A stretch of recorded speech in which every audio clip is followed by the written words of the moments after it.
Hi guys, my name is PhillyAime, and today I will be doing a book review on this book that I just read by Chimamanda Ngozi Adichie, Purple Hibiscus. It's been an amazing read. It's taken me a while actually to complete it, about say 3 weeks. Because I only read on my way to work on the train, and I never really read at home. But anyway, let's go straight into the review. So I'd like to start off by talking about how this book made me feel. It was I don't know, I just really enjoyed this book, and I must say it's one of my absolute favorite book. Because I have loads of other favorite books. Reading it was very nostalgic because I'm part Nigerian. I was born and raised in Lagos, Nigeria. So it talks about... Alright, I was going to talk about the way it made me feel. So there were some descriptions of flowers, descriptions of the roads, descriptions of the villages, and what other things? Description of the people, how the people would dress, or description of the church, because the characters were Catholics, and because I was raised Catholic, so I could relate to all those things, and it took me back home, and it was so easy for me to imagine the situations as well, because I know the picture of Nigeria and the roads and the people and all that. But yeah, and I remember one part where Kambili was... Not just one part, but there's a lot of parts where Kambili would describe the flowers. So Kambili is the... what do they call it? It's I guess the main character of the book. And yeah, so she would describe some flowers, what are those called? Frangipanis. I remember we had a frangipani tree in primary school. There were like some flowers with the pink as it... I don't know that, you know those flowers that I'll see if I can find a picture. So the frangipanis, and they talked about the hibiscus. I couldn't really imagine a purple one because I've never really seen a purple hibiscus. The ones we had at primary school were red, and then there was these, I can't remember, these yellow flowers that are like bells. They're yellow and have the hole in, and I remember one part Kambili talked about how she put her finger through the flower, because I used to do that as well when I was in primary school. Oh, and there was this other flower I remember. We had all these flowers in primary school. The Ixora flower, it's red and has a thin stem and 4 or 5 petals. And you could pull something out of it, like a tiny little yellowy, like a string. And when you remove it and then you suck on the nectar from the flower, it just brought back all those memories. And yeah, I really enjoyed it. Well, that's how I felt, and now I'm gonna talk about the story and how thought-provoking it was. At the same time, I'm gonna be looking for the flowers so I can show you, because I'm so excited about it. So going into the story itself, Kambili's dad, Eugene, was a very strict parent, a very strict Catholic. And he would like try to enforce his beliefs on his family, and they weren't like, it was just really strict. And he was also somewhat abusive, very physically abusive towards his wife and his children. That made me pretty uncomfortable, that part. But yeah, and there were certain things he would do, like beat up his wife. There was one part where he beat her up and she lost her pregnancy, although he didn't know she was pregnant, but that doesn't justify him beating her up. Or there was one part where Kambili, she had menstrual cramps, and in order to take paracetamol she had to eat something, but it was a Sunday, and like the Catholic thing, you can't eat before Holy Communion, so and that was the rule that they all had to follow. But in order to take the medicine, she had to eat. And then when the dad came in and found her eating, he was about to be physically abusive with her. I can't remember if he actually was. But then the mom like stood in the way, and yeah, and she got the beats. you know. It's like, how awful, how can you do that to your family? But on the other hand, he's also very loving. Like, he's loving towards his children, like overprotective as well. And oh, you know, as a Nigerian child, you're not allowed to come second in class. You always aim for first in class. So with Kambili and her brother Jaja, they always had to come first in class. And if they came second or something, there would be some kind of punishment, which abusive as well, very physically abusive.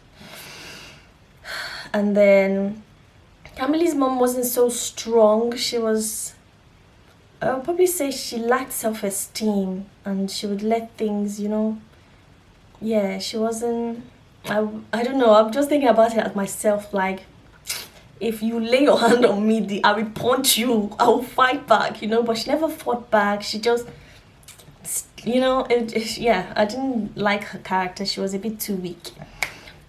Yeah, so that's the family. Oh, and so Kambili's family were very rich. Her father had he was very industrious. He had a newspaper printing company. I think it was, what newspaper was it? Maybe The Guardian or Vanguard, one of those famous Nigerian newspapers, I can't remember. And then he also had a factory where they made biscuits and drinks and all that, so he made a lot of money. And they lived in a mansion. Like, I already have a picture of how the house looked, with marble floors and the stairs. But it's funny how from the outside looking in the real world, you can see how rich people live, and you wish that you were like them, but you don't actually know what they're going through or the kind of experiences that they're having, you know what I mean? So that's how it was with Kambili. From the outside looking in, her friends or her cousins would think that she was having the life, but in their house they weren't allowed to watch TV, but you just had the TV there for decoration. It's like, I pictured the house being so perfect, like nothing was out of place, so clean, no dust, you know what I mean? And huge with high ceilings and lonely. That's how I pictured it. But to them, it was their norm. So I guess they just had to make do with life as it was presented to them. On the other hand, there was Kambili's auntie Ifoma, who I actually love. It feels so real, like I know the characters. So this how Chimamanda Ngozi Adichie has portrayed the story, and her choice of words, and you know, like the explanation of things is just, it's just perfect and very, very thought-provoking.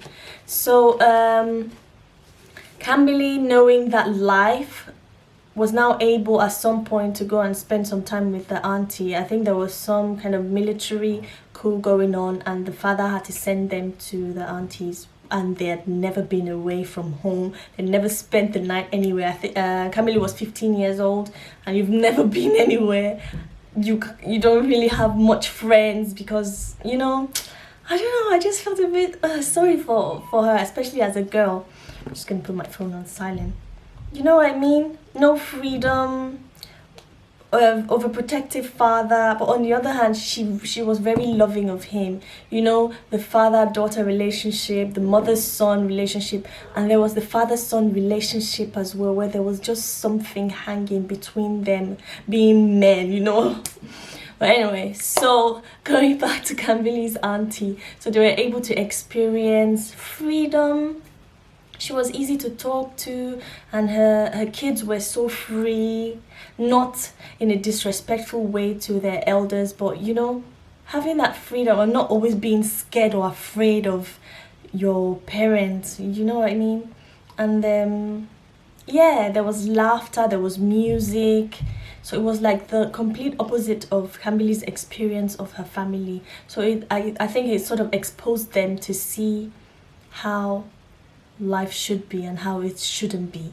And then they realized, I think they now started to realize that, you know, certain things weren't in place at home, and they didn't want to go back home, you know, even though from Kambili's explanation, she would always be clear that she loved her dad, and you know what I mean, but still she would be afraid of being in it, going back to the to the known, to what they know.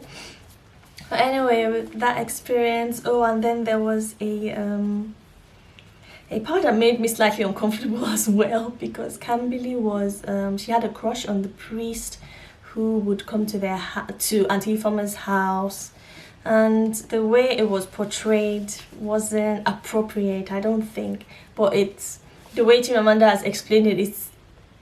It seemed okay, but I don't know. For me, it wasn't. Like, the priest would stroke her legs, or like, touch her hair, or just take her out to have her hair done and leave the other children, or take her to play football and leave the other children. I didn't really.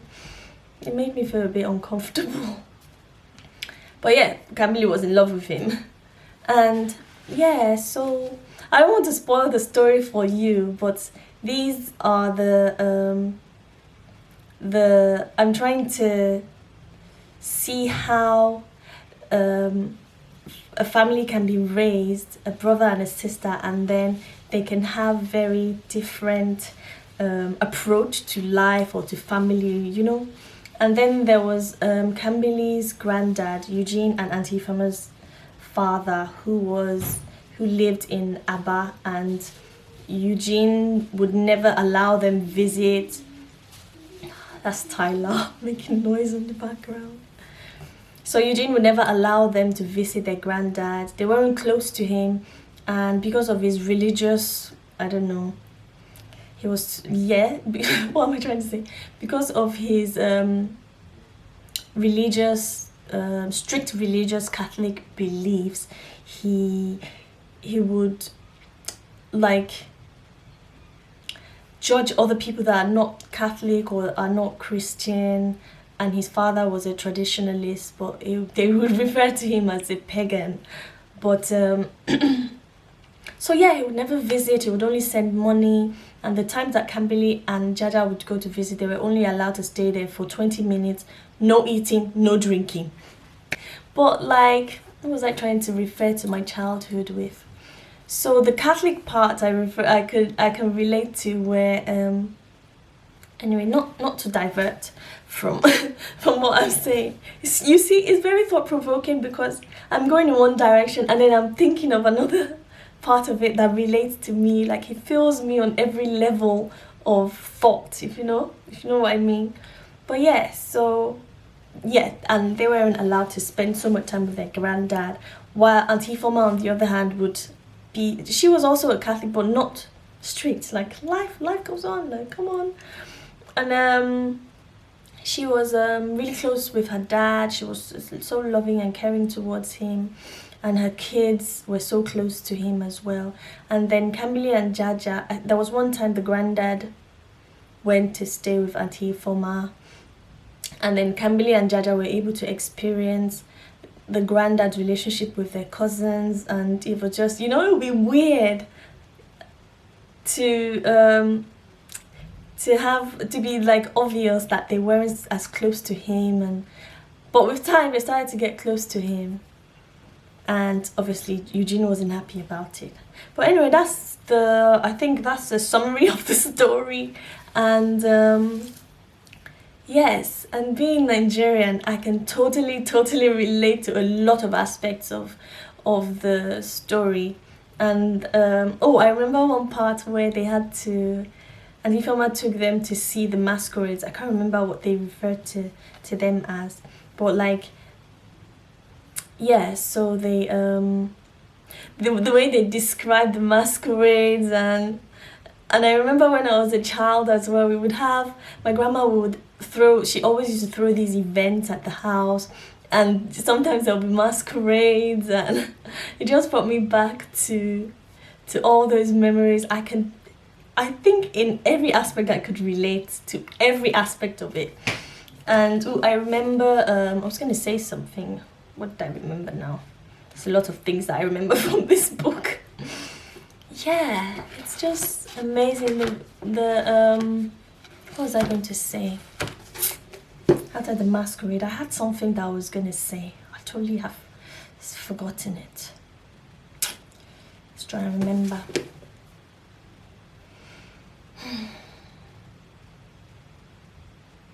Masquerade. Anyway, I don't remember. It's gone. So the way they would describe the roads, the potholes in the roads, the way they would describe them fetching water, the way they would describe what the flowers, like I said before, and yeah, it just brought back a lot of memories, and it made me. Now I really miss Nigeria, and I want to go back. I haven't been for a long time. It'd be great to go back at some point soon, sometime soon. Yeah, so I guess that'll be it. I don't want to make the video too long, but I hope you've enjoyed my review, and I would give it a 5-star because it was just an amazing read. If you're Nigerian, if you're African, you can totally relate to this on various levels, various aspects of it. If you're not, if you haven't experienced anything like that, it can bring you into a world where you feel like you're there, you're in Nigeria. That's what I think. And yeah, it can expose you to the Igbo culture, the African Nigerian Igbo culture. Oh, I also, yes, what I was trying to remember, I also loved the fact that there were some Igbo words in there. It's like the rich culture of the Igbos was portrayed in there, and I really enjoyed the fact that, yes, the language was proper shown there. Some of the words I sort of knew what they were, but I don't really understand the Igbo language, because although my mom is from Delta, I was born and raised in Lagos, so I mostly feel Yoruba than Igbo, but I can still totally relate because I was also in the environment of my mom's culture or my grandma's culture. But yeah, this was a beautiful read, and I would totally read it again. I never read a book twice. I never watch a movie twice, but this I would totally read again. So you should totally read it. You really should. If you don't, you're really missing. You're really missing. She's an amazing writer. I've also read her other book, Americana, which a lot of people know her for, and I think this was her first book. And to be her first book and it's this amazing, I actually enjoyed reading it more than I did Americana, if I must say. But yeah, in all, it was just an amazing read. So I'm gonna stop going on and on. I hope you've enjoyed this video. I'm a newbie YouTuber, so please support by subscribing, hit the notification button, like this video, share, make some comments, let me know if you've read the book, and let me know what you think, how it made you feel. And yeah, so thank you for watching. I wish you peace, I wish you love, and I wish you all the things that you wish for yourself. Thank you. Namaste.